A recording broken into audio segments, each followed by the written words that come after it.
ინოვაციები ტურიზმში, ეკონომიკასა და ბიზნესში. ბათუმის შოთა რუსთაველის სახელმწიფო უნივერსიტეტში ტრადიციული მეოთხე საერთაშორისო სამეცნიერო კონფერენცია გაიმართა. კონფერენციაზე სხვადასხვა ქვეყნის 100-ზე მეტი მომხსენებელი იყო წარმოდგენილი. ტურიზმის განვითარების ხედვა და სტრატეგია, ტურისტული დანიშნულების ადგილის მართვის პრობლემები, ტურიზმის ინდუსტრიის განვითარების ტენდენციები და კრეატიული მასპინძლობის მენეჯმენტი. სამეცნიერო კონფერენცია საქართველოს წამყვან უნივერსიტეტებთან ერთად 9 ქვეყნის პროფესორები და ტურიზმის დარგის სპეციალისტები ესწრებოდნენ.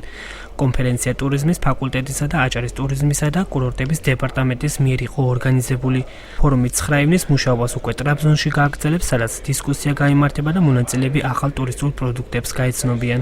მნიშვნელოვანია ისეთი სტრატეგიული პრობლემების წარმოწება ტურიზმის განვითარებაში, როგორიცაა ტურიზმის ხედვა და სტრატეგია, კრეატიული მენეჯმენტი ტურიზმში და ასევე დანიშნულების ადგილის მენეჯმენტის პრობლემები. მთლიანობაში კონფერენცია წარმომადგენლობითია, 10-ზე მეტი ქვეყანა მონაწილეობს, საინტერესო მოხსენებები არის ბაგამის კუნძულებიდან. ვფიქრობ, რომ კონფერენცია შედგება და ძირითად პრობლემებზე იქნება საუბარი.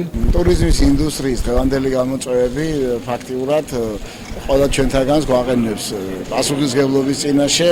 დღევანდელი კადრები, რომლებიც რეგიონში მზადდება და რეგიონის მოთხოვნებს უნდა პასუხობდეს, თითოეულ ჩვენთაგანი այս შეხვედრებზე უზიარებთ ერთმანეთს და მე ვფიქრობ, ესეთი კონფერენციები სულად წაადგება რეგიონში ტურიზმის განვითარებას.